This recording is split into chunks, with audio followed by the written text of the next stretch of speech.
The House of Mystery presents Inside Writing, the radio show where authors discuss their writing process in all genres. Welcome into the House of Mystery, and of course I'm Al Warren, and Mr. Karate, baseball, sports icon David Martino is co-hosting. I'm only on here because they thought I was a baseball player. Well, you're baseball and karate and all that. You're an icon in the sports world. I am? And I am. They all look to you. It's true. They doing the stick. Come for advice and you should be happy. I'm thrilled. I just can't believe I'm working with such a star. And here I am, working, and I wished I had your talent. Boy. Oh man. Anyway, well, here we go. Let's just jump into this. We've got I think we'll call him a horror writer, but there's probably a little bit more detail to this than that. So let's bring him in, Mr. Aaron Lebold. Thank you for being here. Thank you for having me. Aaron, so look at you.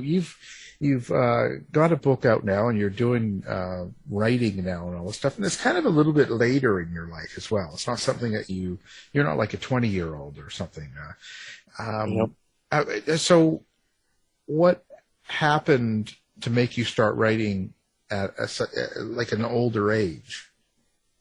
I think I've always loved writing. Like when I was in high school and stuff, I used to write a lot of lyrics and that kind of thing. I always liked story writing, but never really thought about doing it. So it was always music. And then I kind of gave up on that sometime in my 20s and went back to school and was an addictions counselor for a lot of years. Did that for about 8 years.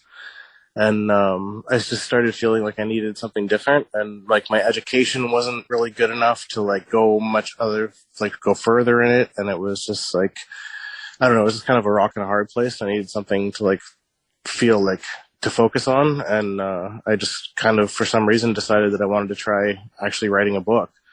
And once I did one, then I'm like, hey, this is kind of my focus. So I kind of generally just tend to like to have one thing that I'm mainly focusing on, as my main thing in life. And that's kind of where writing is right now. So, yeah, that's sort of how I went into it. Yeah. So with your history, addiction counselor and all that sort of stuff, do you put a lot of that into your book, into your characters? The very first book that I wrote isn't actually published, and it's basically exactly about that. It's about the life of someone who struggles with addiction and kind of, some of those people that you can see and be like, how in the hell did you get to that point? It's sort of like a book kind of showing someone's life and how they could get to that point, basically. So that was the first one. I haven't done anything with that one yet. I think it still needs some editing and stuff. It was the first thing I ever wrote, so needs work. So Genocide, it looks like it came out March 1st of 2022 here. Tell us a little bit about that. It was actually released originally in 2020. It was the first one I ever had published, and the publisher that it was with is no longer in business. And James from Gloomhouse and I have been pretty good friends. We met through writing, and we've worked with different publishers and that kind of stuff together. And then he ended up starting his own publishing company, and I was like, my book has no home. He's like, I love that book, so he helped me. We gave it a new facelift. He gave it another edit and had a new cover made for it. And very grateful for him having that back out, kind of at a time when I feel like I needed it. Yeah. So, what's the novel about? Tell people, listeners, what they could get. What do they expect to get when they pick up Genocide? It's kind of two parts. So the first half of it is basically kind of more sad and frustrating. It's a character that gets basically sold into sex slavery and that kind of stuff, and it's kind of heavy. So there's then the second half, basically he gets away and goes after all the people that were involved. So the first half is is more like kind of heartbreaking, and the second half is like more extremely violent. So that's kind of where I don't know. I mean, it falls under the horror category, but I don't know if I'd really call it horror. Like, I never really knew what genre to fit in, and horror are kind of my people. So I don't, maybe psychological horror. I don't really know what you'd call it, but that's kind of a general rundown of it. Yeah. Well, it almost sounds like a thriller or suspense. Yeah. You know, crime, suspense crime, maybe. Yeah, like there's some pretty brutal like death scenes and like in the second half, like it's pretty graphic, but like I don't know if you consider that horror or not, or just violent. Like I don't know, right? Like yeah, it's really hard to capture that because it can cross the line. It depends how horrific the deaths are and how terrifying it is. I guess I don't get it. I'm an old man, so it used to be it was either sci-fi, comedy, or police detective. So I don't know. This is there's so many things now that. Did you have a point that you wanted people to take away from this sort of a story? I just like to write things that kind of make people think, and the original concept of the story was actually that it was going to be a sequel to that first book that I was telling you about, the addiction thing, and it was sort of a bigger picture thing about like coming back to Earth, and I scrapped that whole idea, so it's not really relevant, but that was kind of the original. Like I need a life that's pretty much the most difficult life I could think of, and that was kind of what started it.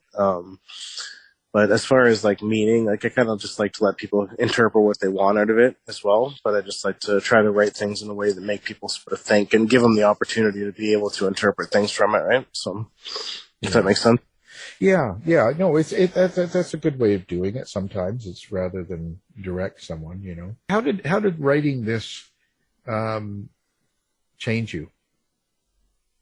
I think I'm pretty proud of that book, so I think it changed. I mean, I've always kind of had, during addictions counseling, I had to work on myself a lot. So, I worked a lot on self-esteem and confidence and, all that kind of stuff. But, having a book out that I actually am proud of and I actually have people read and be like, that's really good, and, actually, mean it, not just, family and friends that are, you know what I mean? Oh, yay, that's really good. People that actually, think it's really good. I think that, I don't know, it just gives you a different take on things and makes you feel like you found something that's yours that you can do and feel good about, and you know what I mean? I'm motivated and I like it, and it's, I've met a lot of really cool people. I mean, I'm sitting here talking to you guys, I wouldn't be doing that if I hadn't got to this point, right? So absolutely. Well, you said you were writing music and I guess lyrics and stuff before this. Do you feel that helped you in creating prose fiction with the I guess the musicality of creating music and then putting it into prose? I was never good at music, and I don't think I ever really wanted to admit that to myself. The writing was the only part that I was really passionate about and what really kept me going. When I think about it, going back, I've learned more about writing and the industry and all the business element of it than I ever did with music. And I was I just wasn't really that into it. I didn't even know about timing, and I couldn't sing, and there was so much about it that was why am I still doing this? But it was I kept pushing forward, and part of it was just the message and the writing and that kind of thing, right? So with writing, I kind of found this is actually my talent. I made a CD once upon a time, and I listened to it, and it's embarrassing. I won't show. I'm really glad I went before YouTube, or else, you know what I mean? I'm just but with my books, I'm proud. So it's kind of shows me that, my passion was there, but it was just misguided. And now that it's found where it's supposed to be, I can actually feel confident about it, right? Wow. So now your main character in this Genocide book, how did you create that character? Where does that character come from? And how is your relationship with your character, someone like that? When I first started writing, if you've actually read Genocide, the character doesn't have a name, and I really did my best to try to be as vague as possible about certain things of the main character so that the reader could interpret it as they wanted. You know what I mean? That was kind of my idea. And as I'm kind of going along with writing, it's that's not really something that I've got to be putting more detail into, that kind of stuff. But I thought it was kind of a cool idea to leave it sort of open to as interpretation as possible. You know what I mean? So like as you're reading it, like whatever ethnicity you are, or whatever, you know, wherever you're from, or wherever, you could imagine that that's where the story is taking place and what the character kind of looks like, right?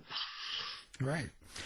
How do you experience your characters? Are you a writer that hears the characters in your mind for like your dialogue, or do you more visualize and see the story unfold in your mind's eye?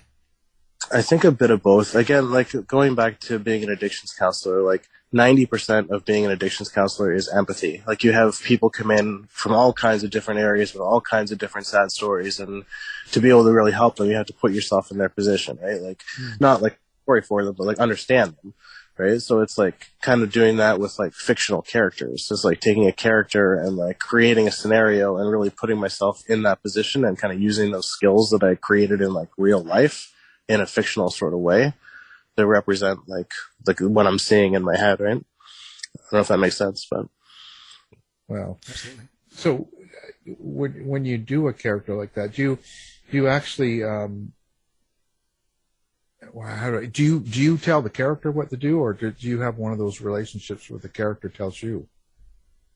I kind of like don't plot my entire book. Like I'll plot like a chunk ahead. I have an idea as to what's going to happen, and then sometimes I'll like leave loose ends as I go, and then when I get to the next spot, it's like what's happened. The characters sort of kind of let me know like, okay, this is the next thing that's going on, and that's why this loophole was laughter. That's like, and things tend to tie together. Like it's almost like I do a chunk at a time, and like it reveals itself to me as I go. Which is, I don't know, it's kind of fun because it's exciting. Like there's sometimes where I'll like write a book and I don't know how it's going to end, or I don't know like what the next step is going to be. But like as you go further and further, it just gets more and more exciting as it's like, oh, that makes sense. And that's why I left that. And that's why like it, I don't know, it just falls together. It's pretty cool. Now, do you find you're pretty happy with what you've got now? Would you go back and change anything?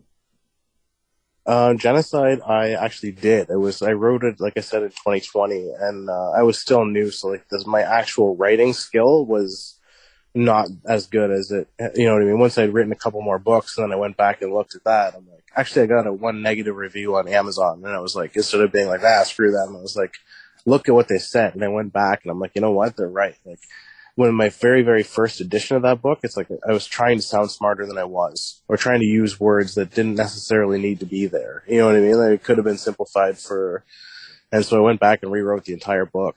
And then the one that's out now is like the rewrite, and I'm much happier with it than I was when I first wrote it. Yeah.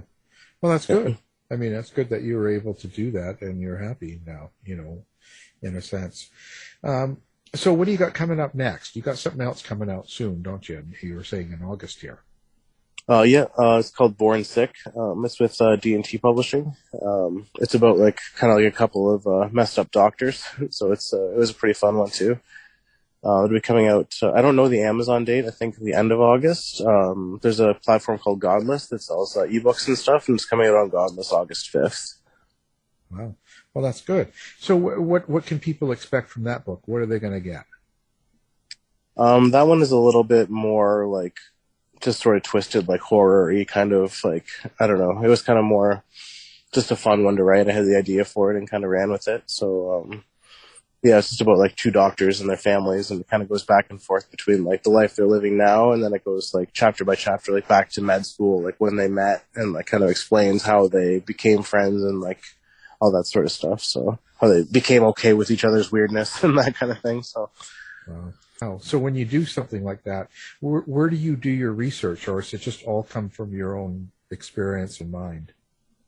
I mean, the internet's pretty great these days, right? Like if I have an idea or something, I want to make sure that it's factual, right? Especially when you're talking about doctors and med school and stuff like that. Like if I just like, I purposely try to like not put in too much that I have to like back up with facts, but like obviously you can't help it. So anything that I put in there that's, you know, I try to just make sure that I'm actually, you know, talking about things that are right and not, you know, not just talking out of my ass. So where do you see yourself going with all this? I don't know. I mean, just forward, really. I just want to kind of keep doing it. Like, I have a job and stuff like that still. Like, I'm not banking on writing. I just really love it. So, I mean, as it stands, I mean, it's been like kind of a rough year. I went through a separation and moved out, and like my world has kind of been upside down. So I'm just kind of getting back into writing again now. And it's therapeutic for me. I just have to like really stay consistent at it. I mean, my goal obviously would be to get like get an agent and like go forward and that kind of stuff. But if it doesn't happen, it's not going to stop me. Wow.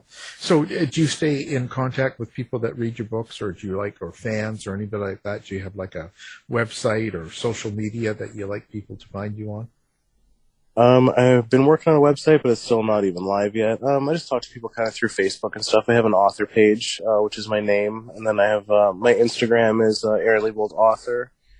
I have a Twitter, but I don't really use it. And then my just regular Facebook page.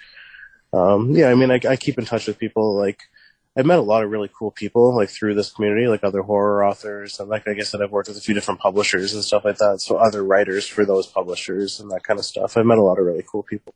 What influences you? I think just life in general, and like I'm still kind of trying to find out like how to take some of the things that are important to me and put them into a story. Like to put it into a song or something like that. It's like, you know what I mean? Not that long. You know, you can put in quite a bit of emotion and quite a strong statement into a short piece, right? But like to do it into a book is kind of what I'm trying to like still find the balance of, right? Like some of my books are just like fun and they're cool to write, and like, but I'm trying to like find my balance as to like how I can really say some of the things that I want to say through prose, right? And I think it's just going to take practice, and it's fun, so I'm okay with that. Yeah. Well, do you have any favorite horror authors yourself, or horror writers, or television people, or anything like that? Do you have any that you like to watch or listen to? Oh yeah, like Wes Craven is like my favorite. Like he did a lot of like the older stuff that he did was like, I think he did some groundbreaking work. Like Last House on the Left was like came out like pretty long time ago, late 70s, early 80s, I think, and it was pretty, for the time, like pretty shocking. Like nowadays, I mean, the thing with horror nowadays is that it's just so much has been done, right? It's so hard to find anything new as far as horror goes, and I think that's why I try to like, you know, look at more psychological or like things that make you like. My work is kind of grounded in reality, and I kind of like things that are grounded in reality. But I'm also like cool with like, you know, slasher stuff, like Hellraisers and Halloweens, and like I like all the classic stuff as well. But yeah, it's good to get mixed up. Well, yeah, it's interesting. So now we're going to have some of your contact information up on our website, and people can come find you and your books.